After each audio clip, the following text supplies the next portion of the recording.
Hello kids, welcome to math session. We are doing comparing quantities and today is the last session for this chapter. और आज ये थोड़ी सी exercise हम करेंगे जिसमें we are going to do some more practice on the compound interest और उसके बाद हमारा ये चैप्टर फिनिश हो जाएगा. और आपको मालूम है जब चैप्टर फिनिश होता है we start with a new chapter. तो let us first start with this exercise. हमारा पहला क्वेश्चन है calculate the amount and compound interest on rupees 10,800 for 3 years at the rate of 12.5% per annum compounded annually.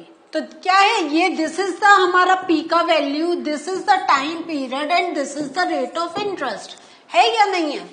Now they are saying, देखिए जब भी हम आपसे कहते हैं कि क्वेश्चन को आपको बहुत ध्यान से पढ़ना है और उसके साथ आपको ये इस बात का ध्यान देना है कि what type of interest are they talking about, whether they are talking about simple interest और compound interest. Now they are asking for the compound interest and so हमारे पास क्या है, जो हमारा फॉर्मूला है. तो यहाँ पे अगर हम देख रहे हैं जो हमारा कंपाउंड इंटरेस्ट का एक हमने जो ये फॉर्मूला मालूम है हमें, इस बेस पे can we calculate? Yes we can calculate, क्योंकि हमारे पास टाइम भी 3 इयर्स का है और already they have mention that it is annually. ठीक है, so now we are going to put the values here. P की जगह we are going to put 10,800 1 plus rate of interest mix fraction में है तो ये हमारा कितना हो गया 25/2%. ठीक है, सो ये हमारा हो गया 25/2. अगर हम इसको बाय 2 अपॉन 100 और हमारा क्या दे रखा है, टाइम दे रखा है 3. सो इसको जब हम we are going to solve it further तो हमारे पास क्या वैल्यू हो जाएगी 1 plus 25 upon 200 raise to the power 3.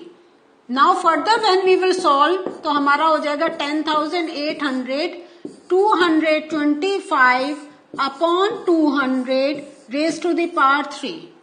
तो 225 अपॉन 200 को हम मिनिमम वैल्यू पे लाएंगे तो दिस बिकम्स 40. 5 4 जा 20, 5 5 जा 25, 5 8 जा 40, 5 9 जा 45. तो मीन्स हमें मिल रहा है 9/8. तो यार हमारा जो आ गया तो अमाउंट इज इक्वल टू 10,800.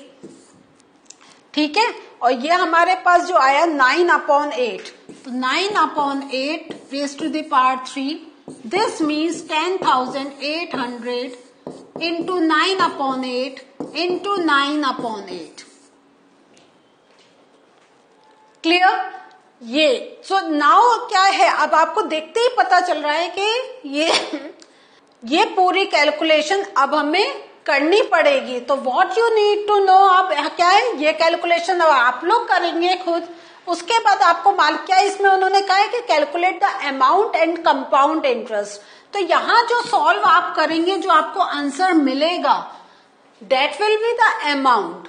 और अब आपको क्या पता करना है, you have to find also the compound interest. तो what you are going to do, ये जो आपने हमारा जो प्रिंसिपल हमने जो लिया था, ठीक है, उसमें से आप क्या करेंगे, जो आपको यहाँ कैलकुलेट करके वैल्यू मिली है अमाउंट की, तो अमाउंट में से you are going to subtract the principal की value and then you can get the compound interest. तो कंपाउंड इंटरेस्ट का हमें फॉर्मूला क्या हो जाएगा, कंपाउंड इंटरेस्ट का अगर फाइंड आउट करना होगा कि हमको जो अमाउंट मिला minus the principal amount on which we have calculated. So in this way you can do the calculation. So one thing I want to tell you, देखिए इसमें हमारी कैलकुलेशन बहुत लंबी है. आपको मल्टीप्लीकेशन करना आता है तो I am explaining you all the math steps to solve the question. Further calculation you have to do on your own. और कोई भी अगर आपको इश्यू आता है, कोई प्रॉब्लम आती है तो हमारा ऐप है, we can contact through our app. Coming to the second question, ये क्या है, प्रिंसिपल इज 18,000. अब हमारा टाइम पीरियड है वो है 2.5 इयर्स और rate of interest is 10% per annum. और ये बहुत हमें इजी हो जाता है जब आता है कंपाउंडेड एनुअली. तो मीन्स हमारा प्रिंसिपल डेट इज 18,000 और जो हमारा टाइम है डेट इज 2.5 years, और रेट ऑफ इंटरेस्ट है 10%। लेकिन इसमें we have to do some change.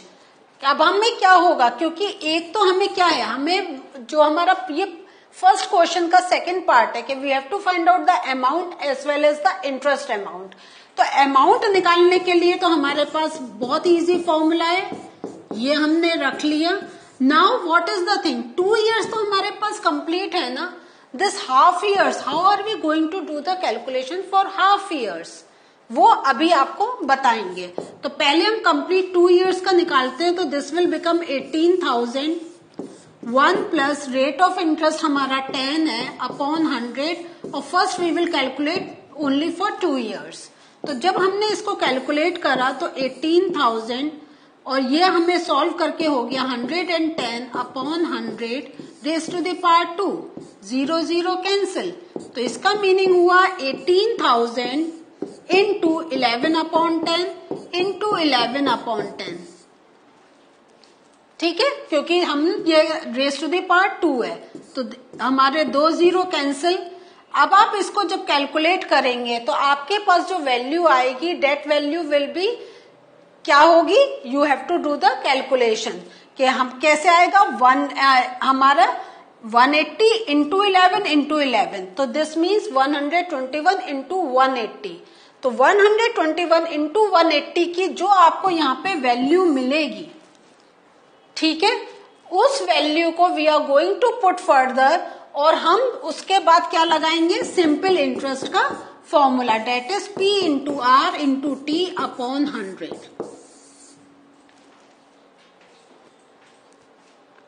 और इसको जब आप सॉल्व करेंगे तो अप्रोक्सीमेट इसकी जो वैल्यू आएगी वो आएगी 21780 रुपीज। सो मेन अब जो हमें, क्योंकि हमें कंपाउंड इंटरेस्ट कैलकुलेट करना, तो I will consider this amount 21780, ये हमारा अमाउंट रहा है जो अब हम प्रिंसिपल की तरह कंसिडर करेंगे। हमारा रेट ऑफ इंटरेस्ट इज 10 और जो अब है 1.5, तो ये आ गया 1/2 नीचे इंटू 100, तो हमारा 0 0 कैंसिल। अब आप इसको भी सॉल्व कर सकते हैं, 2 1 2 0, 2 8 16, 2 9 18, 1089। यहाँ पे now what do you need to put down here, so this is the क्या है, सिंपल इंटरेस्ट। क्लियर? अमाउंट के लिए क्या करेंगे आप, ये simple interest you will add with the principal, ये जो हमने करा 21780, जब हम इन दोनों को ऐड करेंगे we are going to get the actual amount that we will receive. लेकिन इंटरेस्ट कैलकुलेट करने के लिए क्या करेंगे हम लोग, ये हमारा क्या था, ये दिस इज द हमारा initial amount that we have received. तो इंटरेस्ट कैलकुलेट करने के लिए हम 18 जो हमने बेसिक प्राइस लिया था 18,000 में we will subtract this amount. तो अगर हमने 18,000 में से, I am doing this step here, so 18,000 minus 21780, यहां जो आंसर आपके पास आएगा डेट विल बी द क्या है, इंटरेस्ट अमाउंट। क्लियर हुआ ना? तो वो इंटरेस्ट अमाउंट प्लस ये वाला इंटरेस्ट अमाउंट जब आप दोनों को ऐड करेंगे then you will get the total interest value. और अमाउंट का करेंगे तो अमाउंट का करने के लिए आप क्या करेंगे, 21780 में आप 1089 ऐड करेंगे to get the answer. The next is Fabina borrows rupees 12,500 at 12% per annum for 3 years at simple interest and Radha borrows the same amount for the same time period, लेकिन उसका rate of interest is 10% per annum compounded annually. Who pays more interest and by how much? तो अब हम पहले फबीना का अगर हम लेते हैं, फबीना ने क्या करा है, उसने सिंपल इंटरेस्ट पे लिया है, तो हम क्या करेंगे, सिंपल इंटरेस्ट का we are going to put the formula and will do the calculation. तो सिंपल इंटरेस्ट पर हमने क्या 12,500 है इनटू रेट है 12 और उसने कितने के लिए 3 इयर्स के लिया है अपॉन 100। सो 2 0 कैंसिल, 12 3 36, ठीक है, और फिर 125 इंटू 36, ठीक है। यहां पे you will get the value, means उसने कितना इंटरेस्ट पे करा। नाउ राधा का कैलकुलेट करने के लिए उसने क्या करा है, Radha has taken on compounded annually. तो कंपाउंडेड एनुअली का हमें क्या रहेगा, हमारे पास the shortest method to calculate is this. तो principal it is same 12,500, 1 plus R हमारा क्या है, इसने क्या लिया है 10% पे, तो ये 10/100 और कितना लिया है for the same time period that is 3। क्योंकि उन्होंने यहां पे क्या लिखा है कंपाउंडेड एनुअली, तो directly we can put 3 over here. So अब हमारे पास आ गया 12,500 इंटू 110/100 इंटू 110/100 इंटू 110/100। तो ये हमारे पास एक्चुअल वैल्यू आ गई 11/10, है ना। नाउ अब आपको समझ में आ गया ना। Again you will do the calculation यहाँ पे कि यहाँ कितना आ रहा है। So you who pays more interest and by how much. तो by getting these two values you can compare who has paid more and to find out how much. आप दोनों को सब्ट्रैक्ट कर देंगे, आपको पता चल जाएगा। सपोज एक ने, अगर हम ले रहे हैं, एक ने करीब 4,000 कुछ या 5,000 कुछ करा और दूसरे ने 3,500 कुछ, इस टाइप से अगर हमारा अमाउंट आता है तो 4,000 में तो और 3,500 किसका ज्यादा होगा, 4,000 वाले ने ज्यादा दिया। प्लस डिफरेंस निकालने के लिए 4,000 में से we are going to subtract 3,500, that is the difference of 500 rupees ज्यादा दिए। लेकिन ये मैंने एक एजम्पशन करा है, आपको कैलकुलेट करना है and then you will write down the answer. One more question is there. Arif took a loan of rupees 80,000 from a bank. If the rate of interest is 10% per annum, find the difference in amount he would be paying after 1.5 years if the interest is compounded annually and compounded half yearly. Now वो क्या है, annually है।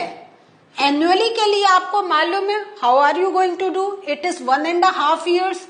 तो पहले हम 1 year का simple interest calculate करेंगे। वो जो अमाउंट आएगा उसमें हम उसको प्राइम अमाउंट, प्रिंसिपल अमाउंट लेके we will do the further calculation.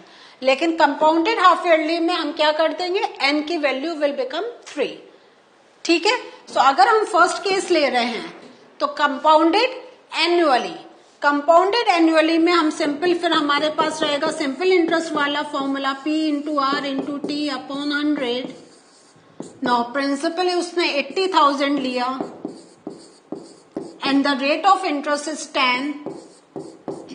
Time period अभी वी आर कैलकुलेटिंग फॉर 1, तो 2 0 cancel out, it becomes 8,000 rupees, है ना। तो now we are going to add this 8,000 with 80,000, तो दिस विल बिकम कितना, 88,000, है या नहीं है। कभी भी अगर आपको कंफ्यूजन है, better you write down the values down here and do it. देखिए 88,000। तो next calculation what I will do for the half year, I will take principal to be 88,000 with the same rate of interest, that is 1. Now the time period will be half into 100. Clear? 2 0 get cancel out, 2 5s are 10 and this become 5 0 the 0, 5 8s are 40, 5 8s are 40, 44.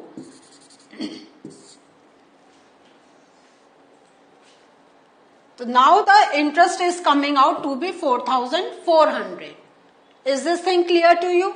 Now this 4,400 I will add with this value to find out the actual amount. क्योंकि क्या करें, took a loan of this from a bank. If the rate of interest is this much, find the difference in amount he would be paying after 1.5 years.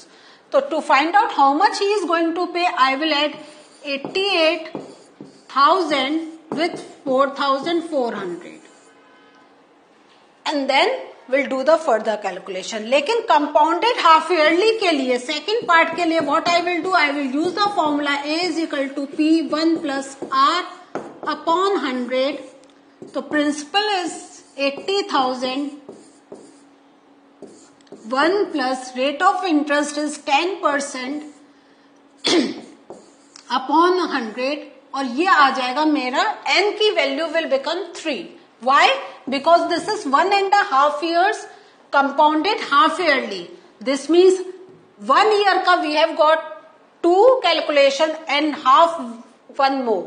So this will become n की value will become 3. Now the value will become 80,000 और ये हमारा क्या हो गया 110 upon 100 raise to the power 3. So हमारी value आ जाएगी 80,000 into 11 upon 10. This I will write thrice. ये तो अब आपको प्रैक्टिस हो गई होगी ना. सो नाउ अब आपको ये क्या है, अगेन आपको मालूम है you have to do the calculation. आपके सामने यहाँ पे अमाउंट इज क्लियर, यहाँ पे you are going to find the amount, do the comparison and then can give the answer. Is this thing clear to you? So what did we learn today? Today we have done some more sums based on compound interest. और उसमें आपने देखा I have shown you the steps. थोड़ा calculation part I have left for you. So अब आपका role बनता है कि you solve these questions in your copy very neatly. अभी हमने आपको steps बताए हैं. अगर कहीं stuck down है you can give a just look at the steps again and do the whole calculation. आपकी बुक्स में आपको आंसर्स भी मिलेंगे and then you can check for it. और जैसा मैंने आपको 20 सेशन में भी कहा था, अगर आपको कोई और डिफिकल्टी है, if you want to get it more clear and if you want any other help, we are always there on our app. You can contact me on the app and then I can solve your queries individually also. So better you do the sums, तभी आप questions लेकर हमारे पास आएंगे and we can solve. So in the next session, I will start with a new chapter. Till then, bye.